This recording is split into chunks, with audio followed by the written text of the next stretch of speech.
오늘 이 시간에는 철로역정 2부 8장 순례자들과 정직시 그리고 이어지는 9장 자의시의 성품의 내용까지 보도록 하겠습니다.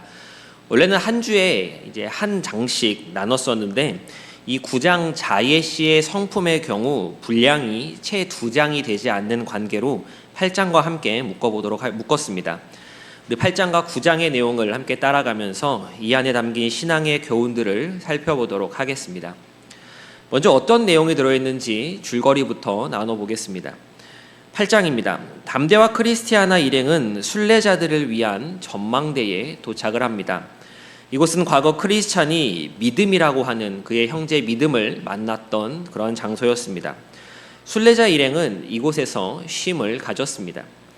잠시 후 그들은 자리에서 일어나 다시 앞으로 나아가게 되는데 얼마 떨어지지 않은 곳에서 한 노인을 만나게 됩니다. 그 사람의 이름, 그 노인의 이름은 정직이라고 하는 그러한 이름으로 우둔이라고 하는 도시에서 온 순례자였습니다. 그들은 서로 인사를 나누며 크리스티아나는 자신이 앞서 길을 걸었던 크리스찬의 아내임을 밝히기도 하였습니다. 담대는 노인에게 혹시 두려움이라고 하는 이 두려움 시에 대해서 알고 있는지를 물어보았습니다. 정직은 자신이 잘 아는 친구라고 하면서 그와 함께 살기도 했었다라고 그렇게 대답을 했습니다.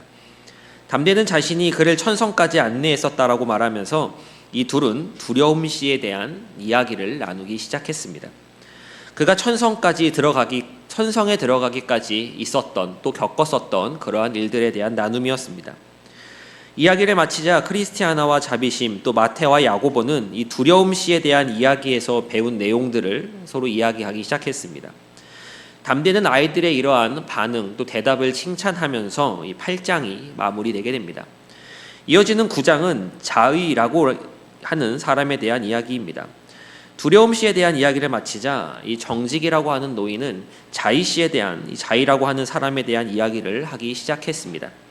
정직과 담대는 이 자의 씨가 내세웠던 말들을 언급하며 그의 주장들이 잘못되었다라는 것을 이야기했습니다. 정직은 순례자로 자처하는 사람들이 대부분 어리석음을 범하고 있다라고 이야기하면서 끝까지 이르지 못하는 이들의 모습을 소개함으로써 9장이 마무리되게 됩니다. 이렇게 8장과 9장의 줄거리를 통해서 본 것과 같이 이 8장과 9장은 비슷한 구조를 가지고 있다라고 할 수 있습니다. 먼저 8장에서 정직이라고 하는 노인을 만나서 이 두려움이라고 하는 사람이 천성에 가기까지의 이야기를 나누고 있고 9장에서는 자의라고 하는 사람에 대해 이야기를 나누고 있기에 그렇습니다. 8장의 핵심 인물은 두려움인 것이고 9장의 핵심 인물은 자의인 것입니다. 두려움 씨는 자신 없었고 위축되어 있었지만 그는 끝내 천성에 갔던 그런 사람이고 자의 씨는 자신만만하고 자신의 주장이 강한 그러한 사람이었지만 그는 결국 천성에 이르지 못하였습니다. 이 둘이 보여주었던 모습들을 조금 더 주목해 보면서 이 안에 담긴 신앙의 교훈들을 함께 묵상해 보도록 하겠습니다.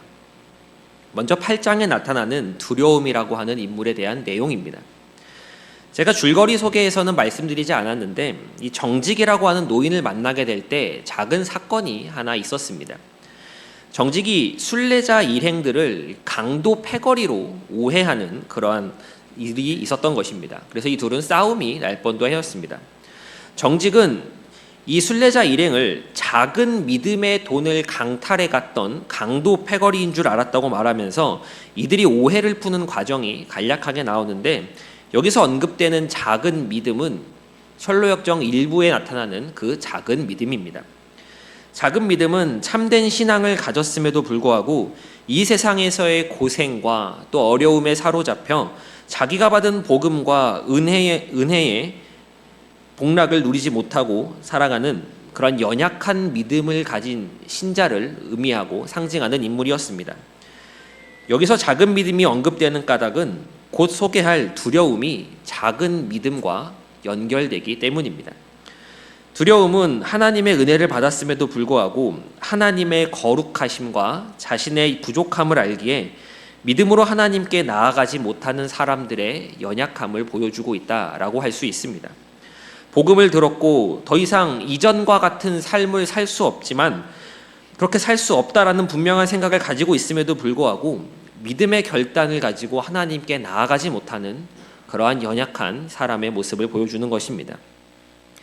작은 믿음과 이 두려움의 삶은 유사하며 전하고 있는 교훈 역시 서로 연결됩니다. 그렇기에 두려움이라고 하는 사람의 이야기를 다루기 앞서서 작은 믿음의 이야기가 한 번 더 언급되는 것이지요. 그럼 이 둘은 어떤 교훈을 말하고 있는 것일까요? 완전 똑같은 교훈이다, 완전 똑같은 이야기이다 라고 말할 수는 없겠지만 이 둘이 말하고 있는, 공통적으로 말하고 있는 교훈은 작은 믿음이라 할지라도 진짜 믿음을 가져야 한다라고 하는 것입니다. 어떤 믿음이라도 진짜 믿음을 가져야 한다고요? 작은 믿음이라도 큰 진짜 믿음을 가져야 한다라는 것이 이 둘이 공통적으로 가지고 있는 교훈입니다.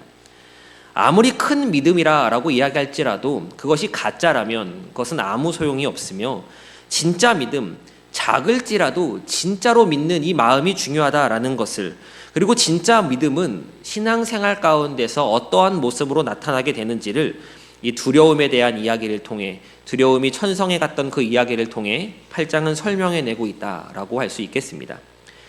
이제 본격적으로 이 두려움에 대한 내용을 살펴보도록 하겠습니다. 두려움은 확신을 가지지 못한 연약한 신자의 모습을 보여주는 인물입니다.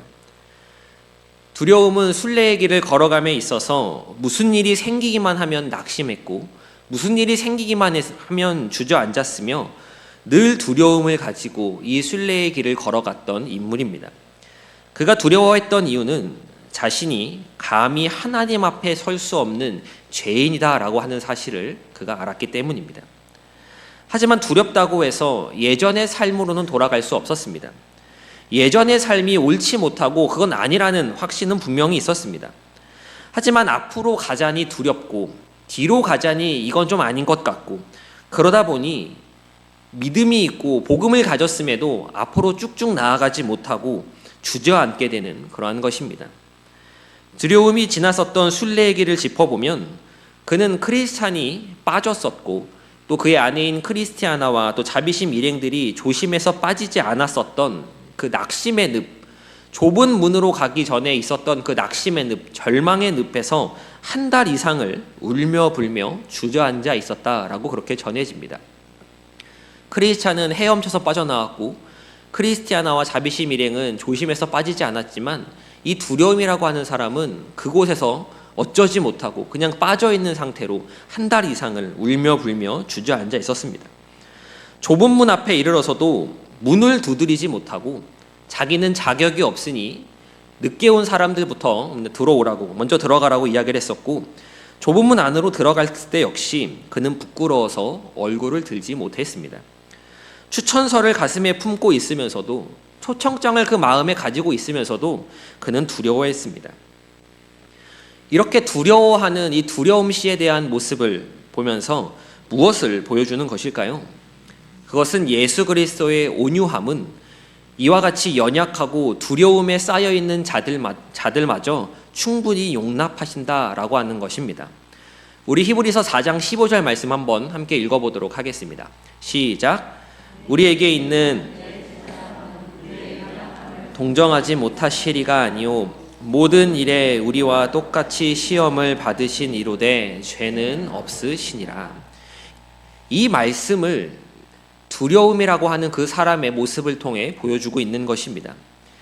예수님은 우리의 연약함을 아시고, 그리고 인간이 가질 수 있는 그 연약함을 경험해 보신 분이십니다. 약한 자, 힘들어하는 자를 보며 너는 쓸데없으니 그냥 돌아가라 라고 말씀하지 않으시고 귀히 여기셔서 더 온유하게 돌보시며 천성으로 인도해 가시는 것입니다. 하나님께서 우리의 인생을 이끄실 때는 누구에게나 똑같은 코스, 똑같은 길로 이끄시지 않으십니다. 하나님은 누구보다도 나를 더 잘 아시기에 나에게 맞는 최적의 여정을 준비하셔서 그 길을 걷도록 인도해 주시는 것입니다. 지난주에 말씀드린 것과 같이 맞춤의 은혜로 각 사람에게 가장 알맞는 길로 인도하시고 그 길을 걷도록 이끌어 주시는 것입니다. 두려움이 갔던 순례의 여정 속에서 우리는 먼저 이러한 사실을 볼 수 있어야 합니다. 하나님께서는 나의 연약함을 아시고 이를 붙들어 주신다라고 하는 것은 우리가 걸어가는 순례의 여정 가운데 큰 위로가 됩니다. 확신이 부족해도 괜찮습니다. 확신으로 천국 가는 것 아닙니다. 믿음으로 가는 것이 천국이지 않습니까? 연약하고 못나고 부족해 보여도 참되고 올바른 믿음으로만 나아간다면 하나님께서는 그런 우리를 품에 안으시고 천성에 이르기까지 우리를 인도해 주실 것입니다. 이 사실을 알고 또 믿을 때 우리는 이러한 두려움에서 벗어나 자유함을 얻을 수 있게 되는 것입니다. 그렇다면 두려움을 통해 보여주는 참되고 올바른 믿음이다라고 하는 것은 과연 무엇을 이야기하는 것일까요? 그가 보여주는 모습 가운데 주목해 보아야 하는 것은 그가 곤고산에 이를 때나 사자를 만날 때나 또 겸손의 골짜기를 내려가는 그런 상황에서는 다른 이들이 힘들어하고 지치고 어려워했던 그런 곳에서는 그는 두려워하지 않았다라고 하는 것입니다. 그럼 그는 무엇을 두려워했습니까?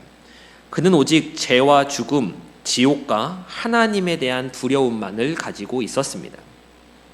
이것이 우리가 눈여겨봐야 하는 대목입니다. 보통 우리가 두려워하는 것은 무엇입니까? 우리는 고난받는 것을 두려워합니다. 뭔가를 상실한다거나 고생하는 것, 힘든 상황에 처하는 것을 우리는 두려워합니다. 그런데 이 두려움씨는 이러한 것들을 두려워하지 않은 것입니다. 어떻게 그렇게 할 수 있었겠습니까? 다른 두려움이 너무나 컸었기 때문입니다. 더 두려운 것이 있었기에 다른 것들은 두려워하지 않았던 것입니다. 그에게 있어서 곤고산은 힘들지 않았습니다. 겸손의 골짜기에서도 담대가 만난 그 누구보다도 잘 내려갔으며 죽음의 강 역시 담대가 보아왔던 어떤 사람들보다도 쉽게 그 물을 건너갔었습니다. 이러한 모습들을 볼 때 그의 두려움은 단순한 겁냄이 아니라 하나님을 향한 경외라고 이야기할 수 있을 것 같습니다. 무엇이라고 할 수 있을 것 같다고요? 하나님을 향한 경외입니다. 비록 그가 가졌던 신앙과 믿음은 온전한 신앙도 아니었고 큰 믿음, 본받을 만한 믿음이라고 할 수도 없었던 것이지만 그는 하나님을 두려워할 줄 알았습니다. 이를 통해 알 수 있는 참되고 올바른 믿음이란 무엇이겠습니까? 그것은 하나님을 경외하는 믿음입니다. 참되고 올바른 믿음 안에는 반드시 하나님을 향한 경외가 담겨져 있습니다. 경외는 하나님을 아는 자들이 하나님의 거룩하심과 그의 권위에 대해서 가져야 하는 합당한 태도이기 때문에 그렇습니다. 오늘날 많은 교회들과 성도들이 하나님을 섬김에 있어서 그리스도를 따름에 있어서 경외라고 하는 것, 두려워한다라고 하는 것을 잘 이야기하지 않습니다. 사랑의 하나님, 받아주시는 하나님, 달래주시고 어루만져 주시는 하나님은 이야기하는데 많이들 이야기하는데 하나님 앞에서 두렵고 떨림으로 서야 한다라는 것, 하나님을 두려워해야 한다라는 것은 외면하는 것만 같습니다. 하지만 하나님을 두려워하지 않는 신앙은 결코 바른 신앙이라고 이야기할 수 없습니다. 우리가 믿는 하나님은 무한하시고 영원하시며 참되시고 거룩하신 하나님이십니다. 믿으십니까?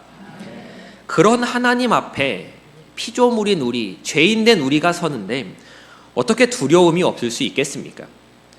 우리가 하나님의 사랑을 알고 그 자비와 긍휼하심을 알며 즐거워하지만 결코 하나님을 향한 경외, 이 두려움이 신앙 가운데 없어져서는 안 됩니다. 언제나 신앙은 균형이 중요합니다. 무엇이 중요하다고요? 균형이 중요합니다. 어느 한쪽으로 쏠리거나 하면 건강한 신앙이 되지 못하는 것입니다. 우리의 신앙은 어떻습니까? 경외함과 즐거워함이 균형을 이루고 있습니까? 우리는 정말로 하나님을 경외하고 있습니까? 즐거움만을 누리려 하고 있지는 않습니까? 우리가 살고 있는 이 세상을 가리켜서 포스트 모더니즘의 사회라고 이야기를 합니다. 이 포스트 모더니즘의 특징 중에 하나가 무엇이냐면 내재적인 친밀함을 강조하는 것입니다. 이러한 세상의 흐름 속에서 살아가다 보니 지금은 내 친구 대신, 오늘날에는 내 친구 대신 주님을 찬양하는 것이 너무나 많아졌습니다. 물론 친구 대신 주님 찬양할 수 있습니다. 잘못된 건 아니지요. 그런데 친구 대신 주님, 이것을 찬양하는 것이 너무나 많아졌습니다. 그래서 예수님이, 하나님이 그냥 다 친구인 줄 압니다. 주는 내 친구예요. 하나님을 경외하는 것이 신앙에 있어서 잘 보이지 않게 되었다라는 이야기입니다. 과거 중세시대에는 저 멀리 또 저 높이 계시는 하나님을 표현하는 방식으로 예배당 천장을 높게 지었습니다. 과거에 지어졌던 성당들을 보면 정말 높이 하늘을 찌를 듯이 높아져 있는 그러한 천장은 이러한 하나님에 대한 가까이 할 수 없고 높이 계신 분에 대한 이러한 모습들을 상징적으로 표현해낸 것입니다. 그러나 오늘날은 천장이 손에 닿을 것만 같습니다. 우리의 삶 속에서, 우리의 신앙 속에서 하나님을 경외함이 얼마나 남아 있습니까? 우리가 철로역정 8장 속에서 이 두려움의 여정을 볼 때 그가 가졌던 두려움을 보고 배울 수 있어야 합니다. 물론 그는 조금 과했습니다. 지나친 면이 없지 않아 있었습니다만 잘못되었다라고 말할 수는 없는 겁니다. 그는 결국 천성에 이르지 않았습니까? 우리에게 예수 그리스도의 그 복음 안에서 하나님께서 우리에게 입증해 주신 의로움과 사랑을 경험하며 그 안식을 누리고 기뻐하는 것만큼 우리는 진노하시는 공의로우시고 거룩하신 하나님을 두려워할 줄 알아야 합니다. 두려움이라는 인물을 통해서 하나님 앞에서 살아가는 진짜 성도의 믿음의 본질이 어떤 것인지, 우리가 잃어버렸고 소홀히 하고 있는 믿음의 본질적인 요소를 다시 한번 생각해 볼 수 있어야 하는 것입니다. 그렇게 이러한 주님의 은혜를 생각해 볼 수 있는 저와 서울제일교회 성도님 되시기를 간절히 소망합니다. 이어서 9장 내용 보도록 하겠습니다. 9장은 미처 2장이 채 되지 않는 그런 짧은 내용이라고 말씀을 드렸었습니다. 짧은 내용이지만 이 안에도 우리가 교훈을 얻어야 할 부분들이 있습니다. 8장이 두려움시에 대한 이야기였다면 이 9장은 자의시에 대한 이야기입니다. 두려움에 대한 이야기를 마치자 정직은 이 자의에 대한 이야기를 하기 시작합니다. 자의는 자기 뜻대로 하는 사람을 가리킵니다. 자기 맘대로 하는 사람입니다. 이 사람은 순례자인 채 하지만 좁은 문으로 들어오지 않은 사람으로 그 이름처럼 늘 자의적으로 행동했습니다. 마음에 내키면 하고 그렇지 않으면 하지 않았습니다. 그가 가졌던 원칙은 순례자들의 공덕만 따를 뿐 아니라 악덕도 따라야 한다, 따라도 괜찮다라는 것이었습니다. 공덕뿐 아니라 악덕을 행하여도 틀림없이 구원을 받는다라고 주장한 것이 이 자의라고 하는 사람이었습니다. 그러면서 그는 다윗이 다른 사람의 아내와 동침한 사건과 솔로몬이 많은 아내를 거느렸다라는 사실, 사라와 애굽의 경건한 산파들과 라합이 거짓말한 것과 야곱이 속임수로 꾀를 부렸던 이러한 사실들을 언급하면서 자신도 그렇게 할 수 있다, 자신도 그렇게 해도 된다라고 말을 하는 사람이었습니다. 이에 대해 담대는 용납할 수 없는 억지 이론을 늘어놓는 사람이다라고 말하며 정직은 자신이 보아왔던 이 순례자들에 대한 이야기를 나누면서 9장이 마무리되게 됩니다. 이 9장에 소개되는 이 자의라고 하는 인물은 한마디로 율법 폐기론자라고 이야기할 수 있습니다. 율법 폐기론, 율법이 필요 없다라고 말하는 이 견해는 교회사에서 결코 사라지지 않는 이단적 견해입니다. 율법 폐기론이 무엇이겠습니까? 말 그대로 율법을 지키지 않아도 된다, 율법은 없어도 된다라고 주장하는 것입니다. 배울 생각도 없이 자기 마음대로 해도 아무런 문제가 없다라고 그렇게 말합니다. 이러한 견해를 내세우는 자의에 대해서 어떻게 말합니까? 가장 먼저 이 사람은 좁은 문으로 들어온 사람이 아니라라고 그렇게 이야기를 합니다. 이것은 이 사람에게 거듭남과 회심이 없었다라는 것을 의미합니다. 한마디로 가짜라는 소리입니다. 하지만 이러한 자의는 자신이 신앙을 가지고 있으며 하나님을 믿는 사람이라고 그렇게 자처했습니다. 담대는 이 사람에 대해 평가하면서 훌륭한 사람도 죄를 지을 수 있고 성도 역시 죄를 지을 수 있기 때문에 조심하고 죄를 짓지 않으려 노력해야 하는데, 자의는 이것이 아니라 그냥 악을 용납하고 살아도 된다라고 말하기에 그 사람은 틀린 사람입니다 라고 그렇게 못을 박습니다. 이러한 자의의 모습이 소개된다라는 것은 17세기 존 버년이 살았던 시기에 이러한 생각을 가진 사람들이 많이 있었다라고 하는 것을 보여주는 것입니다. 오늘날에도 이러한 사람들은 여전히 존재합니다. 말씀에 순종하지 않고 자신의 입맛대로 취사 선택하며 죄를 마음껏 짓다가 죽을 때만 회개하면 되는 것 아니냐라고 그렇게 말하는 사람들입니다. 그러나 베드로 사도는 베드로전서 2장 8절에서 말씀을 순종하지 아니함으로 넘어진다라고 이야기하고 있습니다. 그리스도인의 삶에 어떻게 순종이 없겠습니까? 예수님께서도 이를 분명히 언급해 주셨습니다. 우리 요한복음 14장 21절의 말씀 함께 읽어보도록 하겠습니다. 시작. 나의 계명을 지키는 자라야 나를 사랑하는 자니 자는 내 아버지께 사랑을 받을 것이요 나도 그를 사랑하여 그에게 나를 나타내리라. 아멘. 율법 폐기론자의 주장은 우리의 신앙생활을 편하게 만들어주는 것 같고 우리에게 자유를 주는 것 같아 보일 수 있지만 이는 성경의 가르침과는 위배된다라는 사실을 우리는 잊지 말아야 합니다. 하나님의 말씀을 따르지 않아도 괜찮다, 죄를 지어도 된다라는 이러한 말들은 근본적으로 하나님에 대한 두려움, 하나님에 대한 경외함이 없기 때문에 나오는 것입니다. 죄에 대한 이해, 죄에 대한 두려움, 하나님의 어미하심과 거룩하심에 대한 무지가 있기에 그러한 무지로서 이러한 이야기를 할 수 있는 것입니다. 자의의 이야기를 보면서 또 율법 폐기론자의 주장들을 보면서 그러한 어리석음에 빠지지 않도록 주의하고 말씀에 온전히 순종함으로 나아가야 할 줄 믿습니다. 내용을 정리하도록 하겠습니다. 오늘은 8장과 9장 두려움과 자의시에 대한 내용들을 함께 살펴보았습니다. 먼저 하나님께서는 우리의 연약함을 아시고 용납해 주심을 나누었습니다. 오늘날 교회 안에서도 그러한 분들을 볼 때가 종종 있습니다. 보면 뜨겁지 않습니다. 뭔가를 교회에서 열심히 하지도 않아요. 두드러진 무언가 뚜렷한 증거들이 나타나지도 않습니다. 그런데 그 사람은 교회를 떠나지 않습니다. 이런 모습들을 볼 때 저분은 왜 저렇게 신앙생활을 할까? 왜 저렇게 믿을까? 라고 하면서 그 사람을 평가해서는 안 됩니다. 하나님께서는 우리를 인도해가는 그 방식이 굉장히 다양한 방식으로서 우리를 이끌어 가시기 때문입니다. 하나님께서는 이러한 방식으로 또 저 사람에게는 저러한 방식으로 데리고 가시는 것입니다. 각자에게 맞는 방식으로 천성으로 인도해 주신다는 사실을 우리는 결코 잊지 말아야 합니다.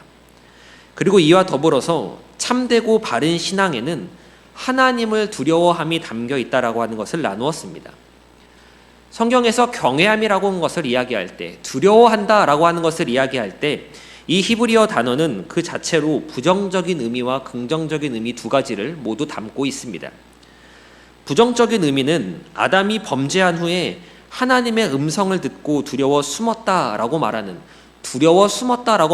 부분인데 이 두려움은 근본적으로 죄로 인한 결과로서 주어지는 두려움입니다. 이것은 율법이 주는 두려움으로 앞서 살펴보았던 두려움씨는 이러한 두려움을 크게 알고 있었던 것입니다. 그래서 험난한 순례길을 걸었지만 이것은 그만큼 자신의 죄인됨을 깊이 인식하고 있었다라고 하는 것을 보여주기도 합니다. 또한 이 두려움에 대한 긍정적인 의미는 하나님을 경외하는 것이 지식의 근본이다라고 말하는 잠언의 말씀에서입니다.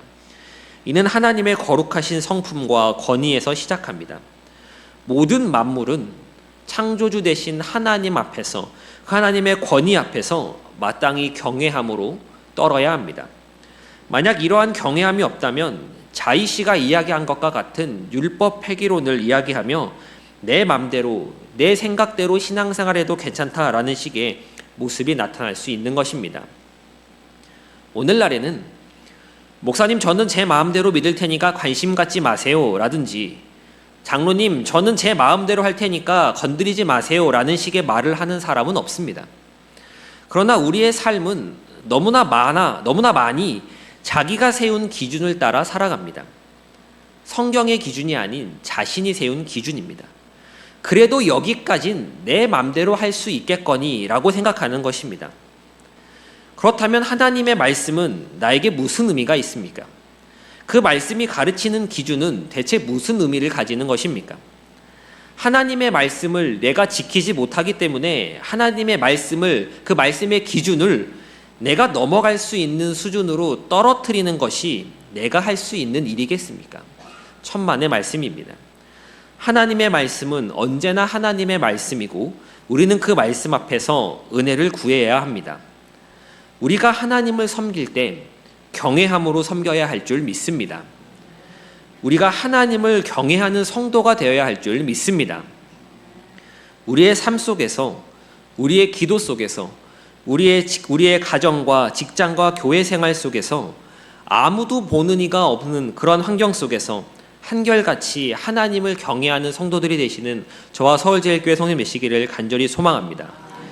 그렇게 하나님을 경외하며 또 하나님을 즐거워하는 이 균형을 이루어가며 올바르게 신앙생활 하실 수 있는 모든 성도님 되시기를 또한 간절히 소망합니다.